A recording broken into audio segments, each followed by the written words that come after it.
kita bisa mencari impuls dari luasan di bawah grafik ini. Berarti inilah impulsnya. Impuls.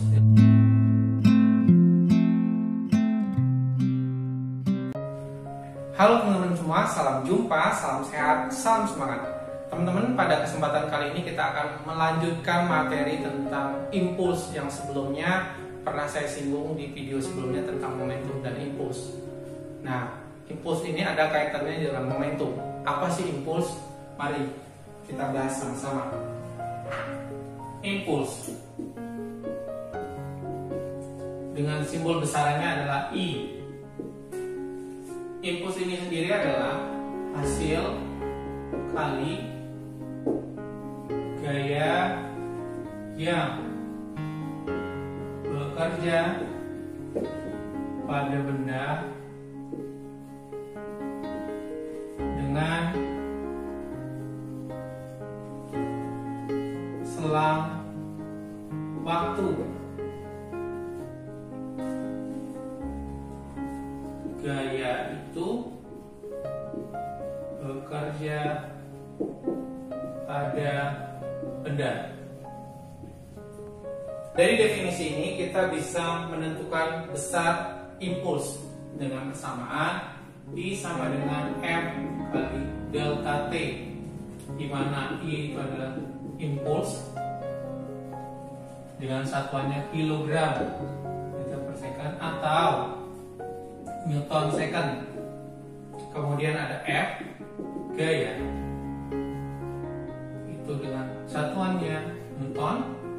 Kemudian delta T, selang waktu atau perubahan waktu. Sama aja ya teman-teman ya. Second. Ini adalah persamaan yang bisa kita gunakan untuk menentukan besarnya impuls. Tetapi ada juga yang mendefinisikan impuls itu sebagai perubahan momentum suatu benda. Atau kalau kita buat dalam bentuk persamaan, I itu sama dengan delta P, perubahan momentum. Delta P ini sendiri adalah berarti momentum akhir dikurangi momentum awal. Atau kalau kita uraikan lagi, momentum itu adalah massa benda kedua kali kecepatan benda kedua dikurang massa benda pertama dikali kecepatan benda pertama. Nah, jika massa benda kedua dan benda pertama itu sama, maka bisa kita uraikan menjadi M P2 kurang P1. Inilah persamaan momentum yang kita juga bisa gunakan selain persamaan yang di atas, yang ini. Nah, bagaimana jika diketahui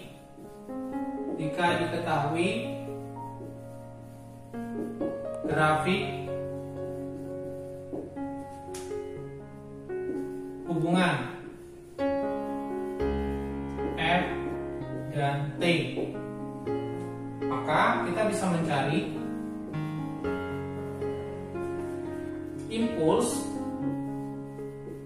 bisa kita cari dengan menghitung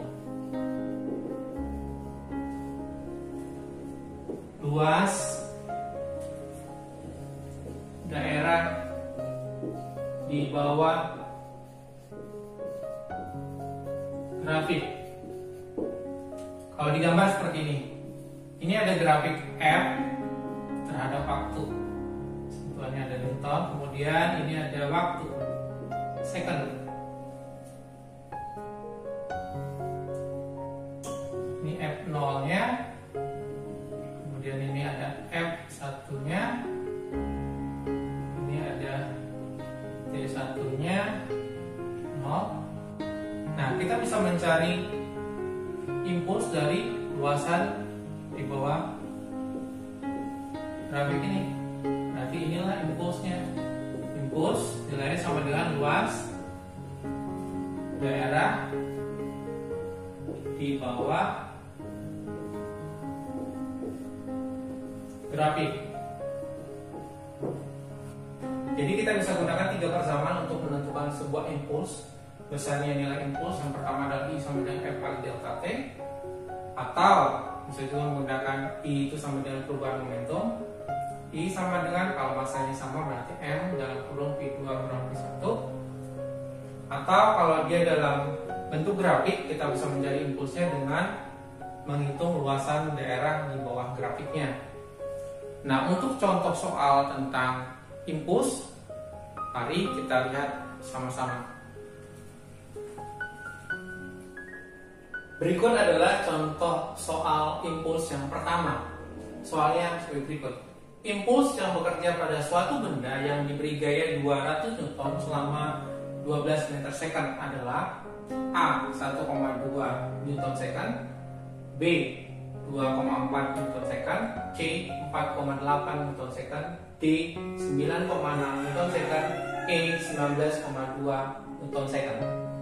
Nah, kita akan bahas ini. Yang pertama adalah data yang bisa kita peroleh dari soal. Yang pertama adalah gaya, yaitu sebesar 200 Newton. Kemudian ada waktunya, delta T 12 meter second. Kalau kita ubah ke second menjadi 12 kali 10 pangkat minus 3 second. Kemudian yang ditanyakan, berapakah besar nilai impulsnya I-nya? Maka kita bisa menyelesaikannya dengan persamaan I sama dengan F kali delta T. Kita masukkan nilainya 200 kita kali kurung 12 kali 10 pangkat minus 3 menjadi 24 kali 10 pangkat minus 1, atau sama dengan 2,4 Newton second. Jadi besarnya impuls yang bekerja pada soal adalah B 2,4 Newton second. Berikut adalah contoh soal impuls yang kedua. Soalnya sebagai berikut.